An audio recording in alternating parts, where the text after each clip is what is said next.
Assalamualaikum warahmatullahi wabarakatuh. Baiklah teman-teman sekalian, di sini kami dari kelompok 3, saya sendiri Ade Anggreni dan teman saya bernama Ivan Lajuarni. Di sini kami akan membahas mengenai teori perdagangan internasional.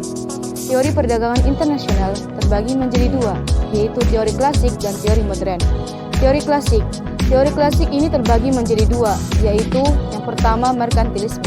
Para penganut merkantilisme berpendapat bahwa satu-satunya cara bagi suatu negara untuk menjadi kaya dan kuat adalah dengan melakukan sebanyak mungkin ekspor dan sedikit mungkin impor.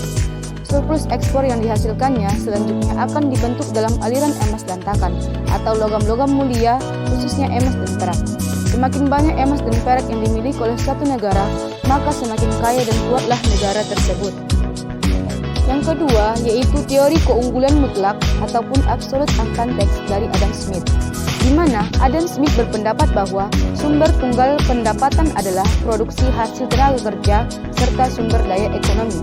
Dalam hal ini, Adam Smith sependapat dengan doktrin merkantilis yang menyatakan bahwa kekayaan suatu negara dicapai dari surplus ekspor. Kekayaan akan bertambah sesuai dengan skill serta efisiensi dengan tenaga kerja yang digunakan dan sesuai dengan persentase penduduk yang melakukan pekerjaan. Di sini saya akan menjelaskan tentang teori modern. Teori modern terbagi dua, yaitu yang pertama teori John Stuart Mill dan David Ricardo.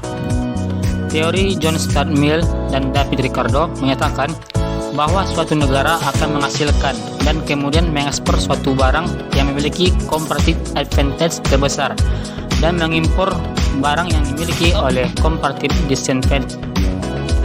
Teori ini menyatakan bahwa nilai suatu barang ditentukan oleh banyaknya tenaga kerja yang dicurahkan untuk memproduksi. Kedua yaitu teori Heckscher dan Ohlin atau HO. Teori Heckscher-Ohlin menjelaskan bahwa beberapa pola perdagangan dengan baik, negara-negara cenderung untuk mengekspor barang-barang yang menggunakan faktor produksi yang relatif melimpah secara intensif. Menurut Heckscher-Ohlin, suatu negara akan melakukan perdagangan dengan negara lain disebabkan